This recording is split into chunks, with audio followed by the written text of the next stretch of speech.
الحمد لله نحمده ونستعينه ونستغفره ونؤمن به ونتوكل عليه ونعوذ بالله من شرور أنفسنا ومن سيئات أعمالنا من يهده الله فلا مضل له ومن يضلل فلا هادي له ونشهد أن لا إله إلا الله وحده لا شريك له ونشهد أن سيدنا ومولانا محمدا عبده ورسوله صلى الله تعالى عليه وعلى آله وصحبه وبارك وسلم. بزرگان محترم، برادران عزیز، اللہ تعالی نے اپنے فضل سے ہم لوگوں کو اپنی بے شمار مخلوقات میں پیدا کی ہوئی چیزوں میں انسان بنا کر پیدا کیا، اشرف المخلوقات بنایا، اور انسان بھی ایسا بنایا کہ کوئی کمی نہیں چھوڑی. دیکھنے کے لیے آنکھیں، سننے کے لیے کان، بولنے کے لیے زبان، کام کاج کے لیے ہاتھ، پاؤں، دل، دماغ، جگر، معدہ، اتنی ساری چیزیں دی جن کی گنتی انسان نہیں کر سکتا. اور اس کائنات کو بنایا ہمارے لیے، اس میں بھی اتنی چیزیں پیدا کر دی کہ ہم اس کی گنتی نہیں کر سکتے. فرما دیا وَإِن تَعُدُّوا نِعْمَةَ اللَّهِ لَا تُحْصُوهَا. اگر تم اللہ تعالی کی نعمتوں کو گننا چاہو تو تم یہ کر نہیں سکتے. تو جسم میں، جسم کے اندر، جسم کے باہر، سب طرف نعمتیں بکھیر.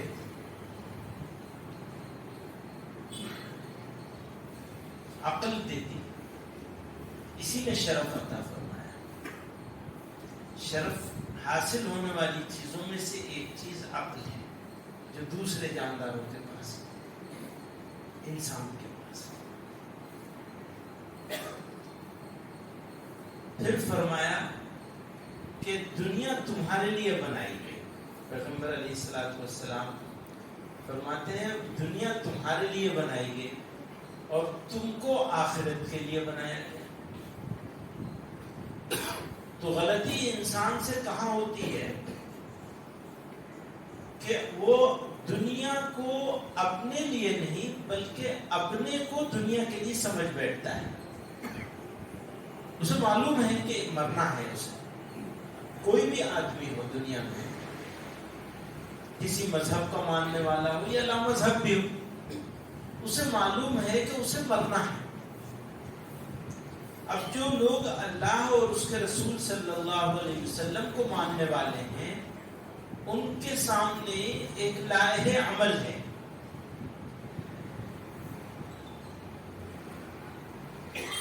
ایک پلاننگ ہے اور اس کو امپلیمنٹ کرنے کا پورا ایک روڈ میپ ہے.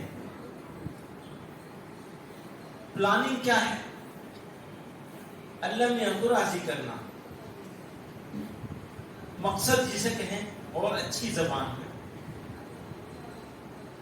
تو دنیا میں آنے کا مقصد ہے اللہ میاں کو راضی کرنا، اور اس کا روڈ میپ ہے، طریقہ ہے پورا. وہ طریقہ شروع ہوتا ہے نیت سے، ارادے سے، اور مکمل ہوتا ہے جا کر عزم پر. جب تک نیت رہتی ہے تو نیت سے زیادہ الٹنے پلٹنے والی چیز دنیا میں کوئی نہیں ہے. حضرت حسن بصری رحمۃ اللہ علیہ نے فرمایا کہ میں نے نیت سے زیادہ عدلنے بدلنے والی چیز کچھ نہیں دیکھی. تو نیت جب تک نیت رہتی ہے تب تک بدلتی رہتی ہے. یہاں بیٹھے ہیں کچھ اور سوچ ہوگی, گھر جائیں گے کچھ اور سوچ ہوگی, دوستوں کے پاس جائیں گے تو کچھ اور سوچ ہوگی. 3, 4, 5, 10 طرح کے خیالات آتے ہیں. وہ خیالات آتے رہیں اور جاتے رہیں تو کوئی نقصان نہیں. خیالات جم جائیں تو نقصان ہے. راستے میں اگر ٹریفک جام ہو جائے تو پریشانی ہے, ٹریفک کے چلنے میں کیا پریشانی ہے. ہاں, جہاں ٹریفک جتنا کم چلے اتنا اچھا. نوائز پولوشن نہیں ہوگی, ایئر پولوشن نہیں ہوگی, ٹریفک کم چلے گا. ایسی جگہ جا کر آپ اپنا مکان بنائیں جہاں مکان کے سامنے سے گاڑیاں موٹر سائیکلیں نہ گزرتی ہوں تو آپ کو آرام زیادہ رہے گا. ایسے ہی خیالات کا جو ٹریفک چلتا ہے اس کو جتنا منیمائز کریں گے اتنا اچھا ہے. لیکن اگر چلتا رہے یعنی آتا رہے جاتا رہے تو کوئی نقصان نہیں ہے. جم جائے تو نقصان ہے, وہ کفر تک لے جاتا ہے انسان, وسوسہ جسے کہتے ہیں. تو نیت کو مجھے بتا دیجیے گا 2-5 منٹ. نیت کو عزم میں بدل دینا, اس کی کوشش کرنی. عزم جتنا پختہ ہوتا چلا جائے گا آپ کے لیے عمل کرنا اتنا آسان ہوتا چلا جائے گا. کاموں میں جتنے کام بتائے گئے ہیں کرنے کو ان کے کرنے کی اہمیت ہے.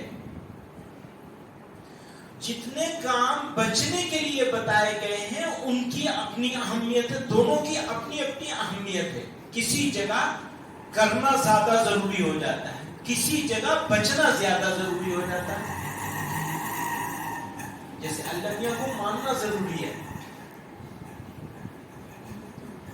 لیکن اس کا کوئی ساجی اور شریک ہو سکتا ہے, اس کا نہ ماننا اور زیادہ ضروری ہے. ہم ہرگز نہیں مان سکتے کہ اللہ میاں کو کسی ساجی اور شریک کی ضرورت ہے. اگر ضرورت پڑ جائے کسی ساجی کی, کسی سپورٹر کی, کسی اسسٹنٹ کی, تو پھر اللہ میاں کی وہ جو اللہ تعالی کا جو کمال ہے وہ تو کمزور پڑ گیا نا. تو جو لوگوں نے بت بنائے ہیں وہ یہی کہتے ہیں کہ ہاں ایشور کو تو ہم مانتے ہیں, مانتے وہ بھی ہیں, لیکن اس پاور کے ساتھ نہیں مانتے, کمپلیٹ نہیں مانتے جس پاور اور جس کمپلیشن کے ساتھ ہم لوگ مانتے ہیں. ہمارا ایمان یہ ہے کہ اللہ تعالیٰ کو کسی سپورٹر کی ضرورت نہیں ہے. انہوں نے کہا کن تو وہ ہو جائے گا, کن فیکون. اللہ تعالیٰ جو چاہیں گے, کہنے کی بھی ضرورت نہیں ہے ان کو, جو چاہیں گے وہ ہو جائے گا. تو کسی سپورٹر کی ضرورت نہیں ہے اللہ تعالیٰ. ہم کبھی نہیں مان سکتے. قرآن اللہ کا کلام ہے تو وہ مکمل ہے. کچھ آیتیں کچھ صورتیں آنے والی ہیں, ہم اس کے انتظار میں نہیں ہیں. ہوں گے کچھ لوگ جو انتظار کر رہے ہیں. ابھی ہم کسی کو کرٹیسائز نہیں کر رہے ہیں, ہم تو اپنا بتا رہے ہیں. دھیان رہے, لوگ کیا کہتے ہیں آپ دوسرے کو کرٹیسائز کیوں کر رہے ہیں. ہم تو کسی کو کرٹیسائز ہی نہیں کر رہے ہیں, ہم اپنا بتا رہے ہیں. ہمارے پاس کوئی انتظار نہیں ہے, اور جس کو انتظار ہو اس کو ہم مسلمان نہیں سمجھتے کیونکہ مکمل ہے قرآن. ورنہ ایک پوری 1400 سال کی اتنی بڑی نسل نکل گئی ادھورے قرآن کے ساتھ, کیا مطلب ہے اس کا. قرآن پورا ہے, مکمل ہے. یہی بات بتائی جاتی ہے, بس اتنا ہی تو بتایا جاتا ہے. اللہ میاں کا کوئی ساجی اور شریک نہیں ہو سکتا. رسول اللہ کے بعد, صلی اللہ علیہ وسلم کے بعد کوئی نبی نہیں آ سکتا. اگر ہم ان کو نبی مان رہے ہیں تو ہم یہ کبھی نہیں مان سکتے کہ ان کے بعد کوئی نبی آنے والا ہے. تو ہم کسی کو کرٹیسائز تو نہیں کر رہے ہیں, کسی کی مخالفت تو نہیں کر رہے. ہم اپنے کو مان رہے ہیں, اس طرح مان رہے ہیں کہ بس اللہ تعالیٰ نے نبوت مکمل کر دی. یہ بہت باریک باریک سی چیزیں ہیں اور بڑی فائن لائن ہوتی ہے. لوگ کیا کہتے ہیں, آپ تو جو ہے وہ فلانا آدمی اپنا کام کر رہا ہے, نبوت کا دعویٰ کر رہا ہے, آپ کو کیا پریشانی ہے, آپ اس کو بھی مان لیجیے, ان کو بھی مان لیجیے. ابھی یہ بہت چلا ہوا ہے آج کل, ہمارے نوجوانوں کے ذہن کو بھی اس سے خراب کیا جاتا ہے. تو ہم یہ کہتے ہیں ہم ان کو کسی کو کرٹیسائز نہیں کر رہے ہیں, کسی کی مخالفت نہیں کر رہے ہیں, ہم تو اپنا بتا رہے ہیں ہمارے اللہ ایسے ہیں, ہمارے نبی ایسے ہیں, ہمارا قرآن ایسا ہے. تو اس میں کون سی نگیٹو بات ہوئی؟ اس میں تو کوئی نگیٹو بات نہیں ہے, کوئی منفی بات نہیں, کسی کی مخالفت نہیں ہے. ہم تو ایک بات, جس طرح کے اللہ میاں کو ہم مانتے ہیں اس طرح کے اللہ میاں ہمارے ایسے ہیں, ٹھیک ہے نا. جس طرح کے رسول اللہ کو ہم مانتے ہیں وہ ہمارے رسول اللہ ایسے ہیں, ان کو مکمل کر کے بھیجا گیا نبوت کو ان پر. اب نبوت پوری ہو گئی, ہمارا اور آپ کا کام ہے کہ ہم ان کی باتوں کو مان لیں. ایک ہوتا ہے ان کو ماننا, دوسرا ہوتا ہے ان کی ماننا. آپ سمجھ رہے ہیں؟ بہت باریک سا فرق ہے, یہ بھی بہت باریک سا فرق ہے, لیکن اسی فرق سے ہمارا پورا طریقہ بدل جاتا ہے. اگر ہم ان کو مانیں تو ٹھیک ہے, مان لیا ان کو, کام پورا نہیں ہوگا ان کو ماننے سے, کام پورا ہوگا ان کی ماننے سے, یعنی ان کی بات مان لینے سے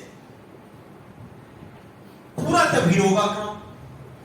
اچھا, ہم لوگ کھانا کھاتے ہیں, زندگی گزارتے ہیں, مکان بناتے ہیں, کپڑے پہنتے ہیں, تو ہر چیز کو بہتر سے بہتر کرنے کی کوشش کرتے ہیں. تو اپنے ایمان اور عمل کو بہتر بنانے کے لیے بھی تو ہمیں کوشش کرنی چاہیے. بغیر کوشش کے چیز حاصل نہیں ہوتی, یاد رکھیے گا. ایک چیز وہ جو ہم کو مل گئی, ایک چیز وہ جو ہم نے کما لی, دونوں میں فرق ہوتا ہے. ملی ہوئی چیز جانے کا خطرہ ہوتا ہے, کمائی ہوئی چیز کو بچانے کی فکر ہوتی ہے. ایمان اور ایمان کے تقاضوں کو پورا کرنا یہ عمل کے بغیر مشکل ہوتا ہے, ادھورا ہوتا ہے. ایمان اور عمل کا آپس میں ایک دوسرے کے ساتھ لازم اور ملزوم ہے. یہ ٹھیک ہے کہ عمل کرنے سے ایمان چلا نہیں جاتا, عمل نہ کرنے سے, لیکن عمل کو ضروری نہ سمجھے اگر کوئی انسان تو ایمان چلا جاتا ہے.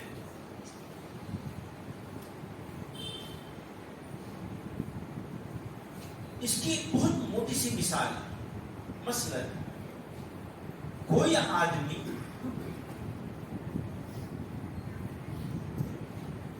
داڑھی نہ رکھے, ایمان نہیں جائے گا, لیکن داڑھی منڈوانے کو برا نہ سمجھے, غلط نہ سمجھے, ایمان چلا جائے گا. پردے کا آج کے لیے اٹھے ہوئے ہیں, پردے کا بھی داڑھی کا بھی پردے کا معاملہ ہے. کوئی ہماری بہن, بیٹی, ماں, کوئی عزیز, کوئی رشتہ دار, کوئی دوست اتفاق سے پردہ نہ کرے. پردے کی بھی دو قسمیں ہیں, ایک نقاب کے ساتھ ہے, ایک حجاب کے ساتھ ہے. تو کسی کو بھی نہ کرے, اتفاق سے نہیں کرتے, ایمان نہیں جائے گا. لیکن اگر اس کو پردہ کرنے کو برا سمجھے تو ایمان خطرے میں پڑ جائے گا. یہ باریک باریک سے فرق ہے. میں واپس آتا ہوں اس موضوع پر جہاں سے شروع کیا تھا. اللہ تعالیٰ نے بے شمار احسان فرمائے اور احسانوں کو مکمل کر دیا. ایک منٹ رہ گیا, ایک منٹ, 1:30 بجے کریں گے تو پھر تو سب خراب ہو جائے گا. لوگ کہیں گے کہ بتاؤ 1:20 پر اذان ہوتی تھی, تم نے 1:30 بجے کروا دیا. تو ابھی آج کل امام لوگوں کو مقتدیوں کا پابند ہونا پڑتا ہے. بھائی امام مقتدی کا پابند ہوگا یا مقتدی امام کا پابند ہوگا؟ مجھ سے کہیں سوال کیا گیا تو میں نے کہا بھائی آج کل تو لوگ آگے چلتے ہیں اور جو لیڈر ہیں وہ پیچھے چلتے ہیں. پبلک کو دیکھ کے فیصلے ہوتے ہیں, امام کو دیکھ کے فیصلے نہیں ہوتے ہیں, مقتدی کو دیکھ کے فیصلے ہوتے ہیں. اچھا, مقتدیوں کی بیچاریوں کی مصروفیات بھی تو ہے. اب اس بیچارے نے کہیں وعدہ کر رکھا ہے کہ میں 1:20 پہ نماز شروع ہوگی, 1:30 بجے جمع وہ خطبہ وغیرہ 1:30 بجے تک فارغ ہوں گے، پھر جماعت ہوگی اور اس کے بعد 1:40 پہ ختم ہوگی، تو میں 1:45 پہ تمہارے پاس آ رہا ہوں، اور وہ بیچارہ پہنچا 1:55 پہ، تو وعدہ خلافی ہو گئی نا اس کی. اس لیے وقت کی پابندی تو ہونی ہی چاہیے. تو میں عرض کر رہا تھا کہ اللہ تعالیٰ نے ہم کو یہ جو ایمان عطا فرمایا، اس میں باوجود اس کے کہ ہم سے زیادہ قابل لوگ موجود ہیں دنیا میں، ہم سے زیادہ باصلاحیت لوگ ہیں، ہم سے زیادہ سمجھدار لوگ بھی موجود ہیں، لیکن ایمان سے محروم رہ گئے. اس کا مطلب یہ ہے کہ ہمارے مسلمان ہونے میں، ہمارا اللہ تعالیٰ کو ایک مان لینے میں، نبی علیہ الصلوۃ والسلام کو ان کا نبی، رسول اور آخری نبی مان لینے میں، قرآن کو اللہ کا کلام مان لینے میں، آخرت کے عقیدے میں ہمارا کوئی کمال نہیں ہے. پروردگار عالم کی مہربانی ہے کہ ہم کمزور ہیں، پتہ نہیں کہاں پیدا ہوتے، کس حال میں ہوتے. اللہ تعالیٰ نے مسلمانوں کے گھر میں پیدا کر دیا، ایمان والا بنا دیا، ایمان کی سمجھ عطا فرما دی، اور عمل کے ساتھ بھی جوڑ دیا کہ کم سے کم مسجد میں موجود ہے. اللہ کی مہربانی ہے. اس نے وہ تو اب کوئی بھی آدمی کسی کے گھر میں بغیر اس کی مرضی کے داخل نہیں ہو سکتا. ہمارے حضرت کے پاس کسی نے عرض کیا، حضرت میں یہ کرتا ہوں، یہ کرتا ہوں، یہ کرتا ہوں، پھر بہت رونے لگے، پتہ نہیں قبول بھی ہوگی یا نہیں ہوگی.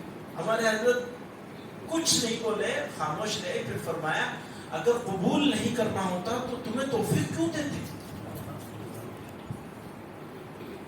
تو اللہ تعالیٰ ناراض ہوتے تو ہمیں یہاں مسجد میں حاضری کی توفیق کیوں ہوتا؟ وہ خوش ہیں، راضی ہیں ہم سے. بس ہمیں اور بہتر کرنا ہے، اپنے آپ کو اور بہتر کرنا ہے، اور ان کی رضا حاصل کرنی ہے، اور اپنے آپ کو امتحان دینے کے لیے تیار رکھنا ہے. یاد رکھیے گا، امتحان بھی اسی کا ہوتا ہے جس کے ساتھ تعلق ہوتا ہے.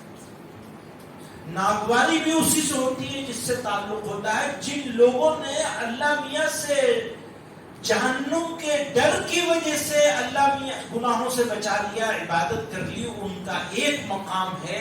اور جنہوں نے اللہ میاں سے اللہ میاں کی محبت کی وجہ سے ڈر کر، ایک ڈر عذاب کا ہوتا ہے، ایک ڈر خوف کی، ناراضگی اور محبت کا ہوتا ہے. جو محبت کا ڈر ہوتا ہے اس کا مقام ہی کچھ اور ہوتا ہے، اس کا مزہ ہی کچھ اور ہوتا ہے. اگر آپ کا گناہوں سے بچنا، نیکی کرنا اس کی محبت کی وجہ سے ہو جائے، اس کی محبت تو سب کو معلوم ہے کہ ساری دنیا کی ساری ماؤں کی محبت اس کی محبت کے آگے ذرے کی برابر. پروردگار عالم کی محبت، پروردگار عالم کی محبت، اب ہماری محبت.